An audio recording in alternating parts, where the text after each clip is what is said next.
cuál es el estado de la educación superior para comenzar un poco de manera introductoria y enfocarnos en los temas que a lo mejor específicamente he mencionado. Claro, gracias Ernesto.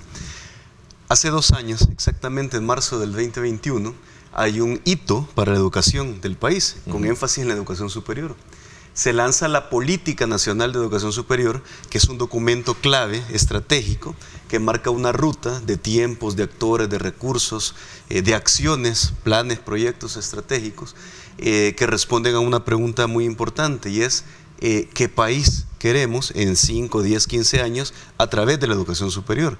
Y lo que ocurre es que la educación superior, como ahí es donde se forman los docentes que luego van a todos los niveles, se forman todos los profesionales, las áreas técnicas, se desarrolla investigación. Entonces, definitivamente un país debe de priorizar la educación superior. Previamente no existía, digamos, esa hoja ruta, ese documento que marcara hacia dónde íbamos, y por lo tanto no existía como tal un sistema. ¿Tenemos una buena educación superior en el país o es precisamente esta Política Nacional de Educación Superior la apuesta por mejorar esos vacíos basados en ese diagnóstico que me hablaba? Sí. A mí me parece que de los últimos 3 años se ha ido mejorando algunos aspectos claves del desarrollo de la educación superior. Uno de ellos precisamente es que desde el que se lanza la política se comienzan a fortalecer ciertas áreas. Una de las decisiones estratégicas de la política y de la dirección, por ejemplo, es priorizar las áreas STEM. Las áreas STEM es justamente matemática, ciencia, ingeniería, artes, lógica, y entonces, pero con énfasis además en mujeres, porque resulta que hay también un paradigma que pareciera de que las mujeres no son buenas en ingeniería o no son buenas en algunas áreas STEM, matemática, etcétera. Desde el año pasado hicimos un gran esfuerzo para incrementar la participación de mujeres en estas áreas, y resulta de que el desempeño promedio que tienen es excelente y es superior incluso al promedio de notas y de desempeño que tienen los hombres. Por lo tanto, la educación superior ha ido tomando ciertos matices y ciertas decisiones en fortalecer algunas áreas en particular. Dentro de la política hay distintos proyectos clave que están articulados también con la ley. Por ejemplo, tenemos la primera Mesa Nacional de Responsabilidad Social o de Proyección Social. Las universidades, todas las instituciones de educación superior están obligadas por ley a ejecutar una determinada proyección social que mejore la calidad de vida de sus comunidades. Normalmente lo que teníamos eran acciones de registros documentales, de proyectos, digamos, que no representaban un impacto. Una vez se lanza la Mesa de Responsabilidad o Proyección Social, se establecen parámetros e indicadores claves de desempeño articulados con los ODS y articulados con la Agenda de Desarrollo Local, ¿verdad? La Agenda de Desarrollo País. Y esos indicadores, tenemos toda una serie de parámetros en donde se va transitando y se va midiendo qué tanto estamos incidiendo en mejorar la calidad de vida. Tenemos también una Mesa Nacional de Investigación que lo que pretende es articular un tipo de investigación académica y científica que tenga impacto en lo inmediato y que además también está articulado tanto con la visión país como con la visión de los sectores productivos. Los exámenes estandarizados, por ejemplo, son parte del pasado y están en el enfoque de unidades valorativas. Existe, por ejemplo, todavía docentes a nivel universitario que ponen verdadero, falso, subraye, en qué fecha y hay que poner la fecha exacta. Ese modelo, en definitiva, debe tener unos 30 años de ya no tener vigencia metodológica en el abordaje de una evaluación integral. Justamente lo que tú mencionas, desarrollar casos, resolver casos, hacer integración de equipos, ocupar eficientemente los recursos, es lo que se plantea a través del modelo de los créditos académicos. La política aborda también ese análisis de cómo ejecutar el proceso de graduación.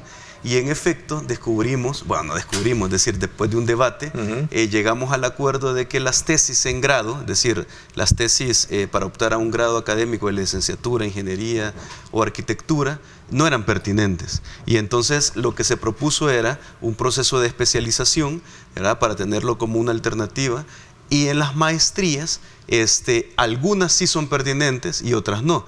Y la tesis la hemos enfocado en los doctorados, porque es precisamente el enfoque técnico de un doctor que tiene una vocación de investigación, en donde por supuesto que se necesita una tesis con todos sus protocolos, hipótesis, objetivos bien planteados y todo. Pero en el caso de los pregrados o de las maestrías, la nueva política y la nueva ley y el nuevo consenso es que se va a hacer un énfasis en especialización y no en la perspectiva técnica a través de una tesis. Seguramente no tenemos o no hemos tenido la mejor educación superior ni de la región ni del mundo, pero estamos dando los pasos y poco a poco nos estamos convirtiendo en modelo y en referentes. Ya tenemos algunos reconocimientos en Latinoamérica, por ejemplo, la política se ha reconocido, la campaña Súmate a la U, el proceso de construcción de la ley, estamos por articular la primera carrera articulada, maestría y doctorado en gestión de la educación superior, que es considerada una buena práctica también en la región. Somos los únicos que lo vamos a hacer. Estamos a punto de montar el primer laboratorio taller que va a formar a los mecánicos especialistas en vehículos eléctricos y una serie de acciones en donde Centroamérica y el mundo está pendiente de las acciones estratégicas en materia de educación superior que están tomando. Este gobierno le ha dado énfasis, por ejemplo, a la primera infancia, mucho énfasis. Hoy con la nueva ley. Sí, y hay un abordaje integral para la formación, la estimulación temprana, los aprendizajes tempranos, los entornos protectores, etcétera, que es fundamental. Es decir, los primeros 1000 días de un niño son cruciales para el resto de su vida.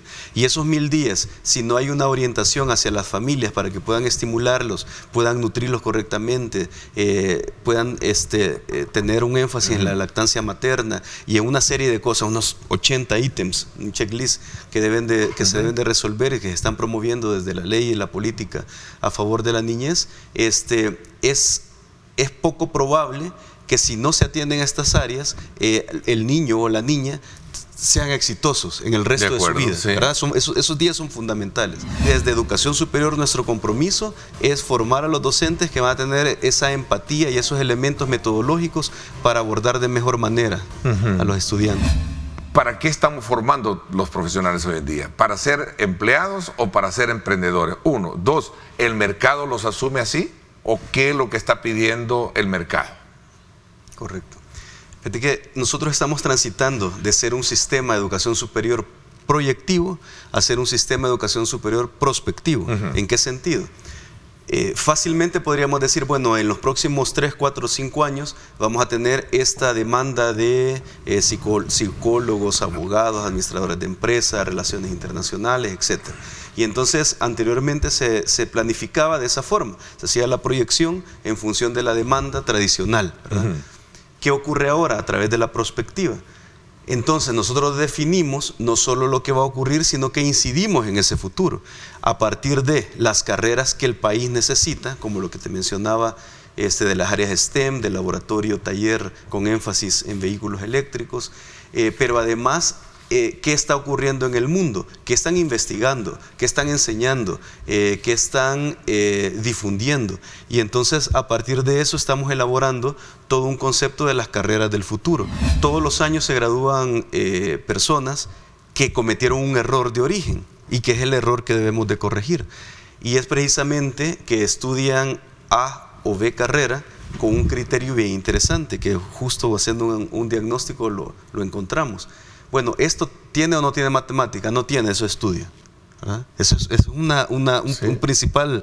de los principales elementos en la toma de decisión de una carrera. Siendo demasiado honestos para tratar el tema, sí es mucho, ¿no? Sí. Entonces, pues no tiene matemática, eso voy a estudiar, ¿verdad? Y entonces la pertinencia, la articulación con la demanda laboral, con los sectores productivos, entonces ahí se origina un problema.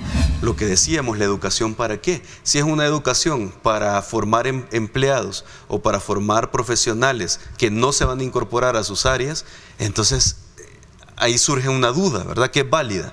Pero si vamos a desarrollar una educación que forme en habilidades blandas, en finanzas, en economía, a mí la palabra el tema de emprendedores, a mí sinceramente no mucho me gusta, que formen empresarios, y llamémosle como lo que van a hacer, empresarios, ¿verdad?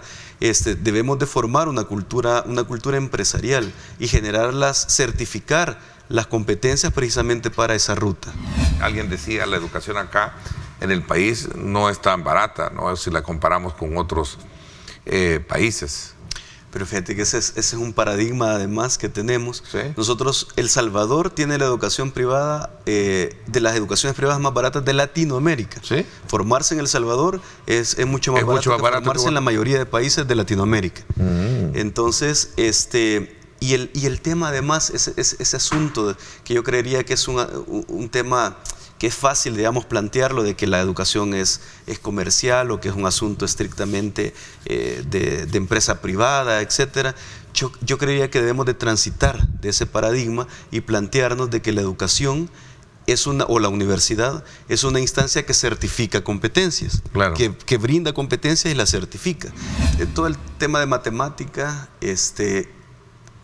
desde educación superior, nuestra labor, por ejemplo, con la formación inicial docente, es precisamente cambiar algunos paradigmas. Un dato muy importante es que, por ejemplo, las niñas a los 5 años abandonan las áreas STEM y abandonan además la matemática. Los niños quizás se tardan un poquito más porque culturalmente asumimos que un niño debería de ser, en términos generales, mejor en matemática. Y es una cosa que lo tienen los profesores, los padres.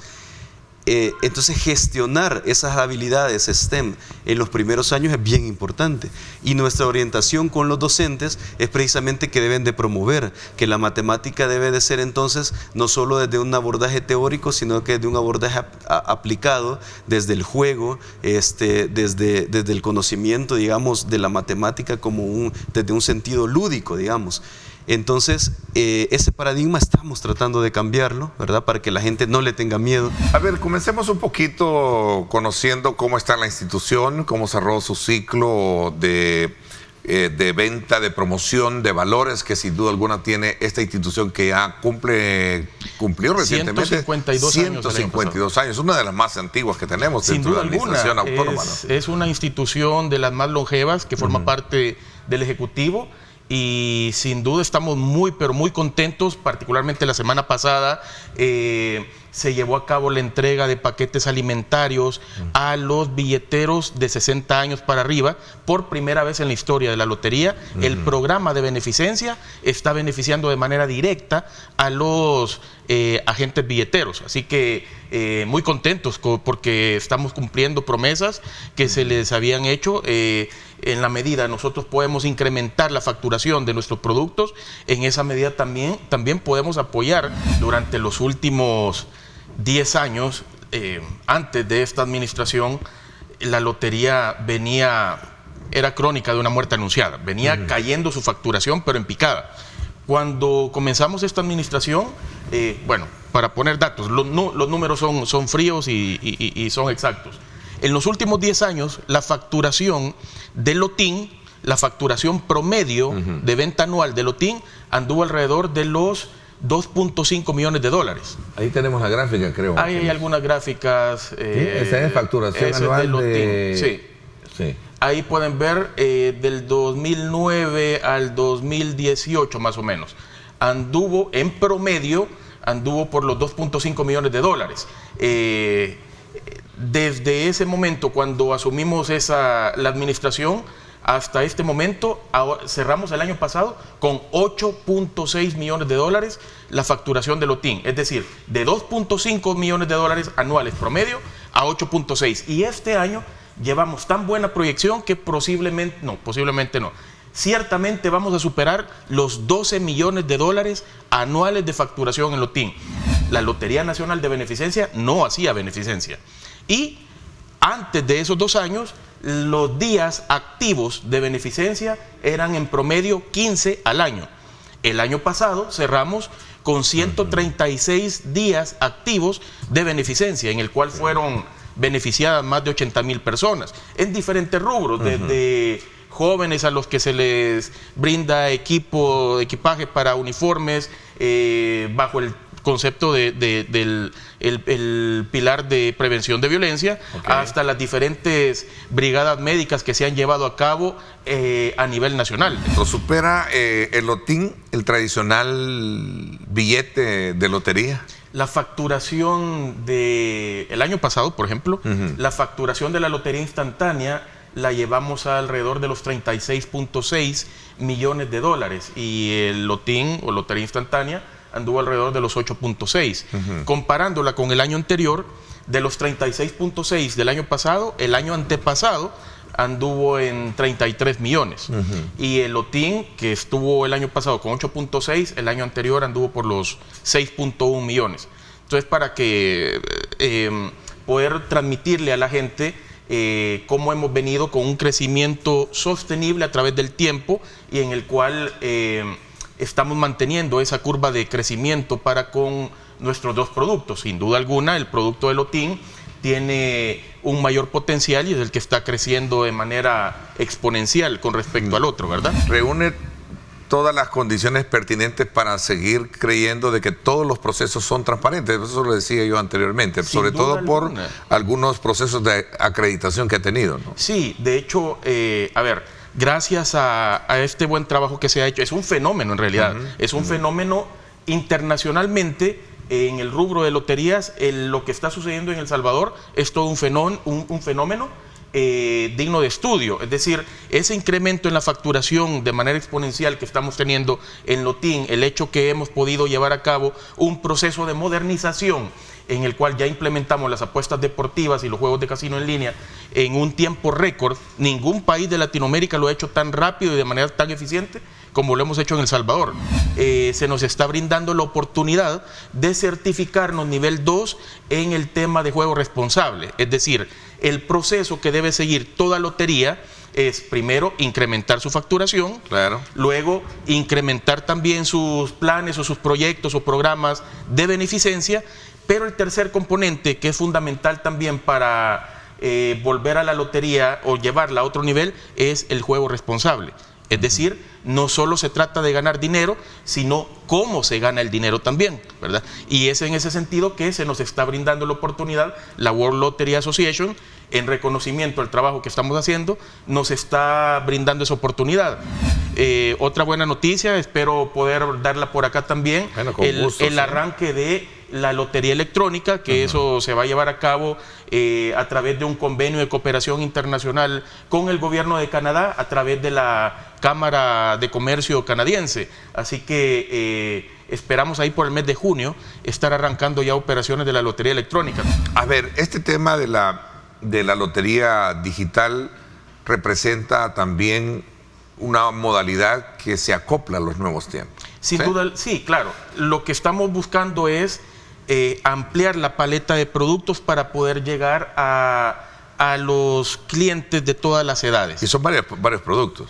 Sí, es decir, hay varios subproductos dentro de la lotería electrónica. Es decir, lo que tiene varias modalidades. Es decir, en ese sentido, estamos buscando con la implementación de la lotería electrónica ofertar a aquellos jugadores más jóvenes que están familiarizados con la tecnología, ¿verdad? Y de esa manera llegar a ellos y que los sorteos, a diferencia de los actuales, que se llevan a cabo una vez a la semana, estos sorteos son diarios. ¿De qué otra manera mostramos la transparencia? Bueno, con la transmisión del sorteo. Tenemos uno de las mejores producciones de sorteo a nivel de toda Latinoamérica.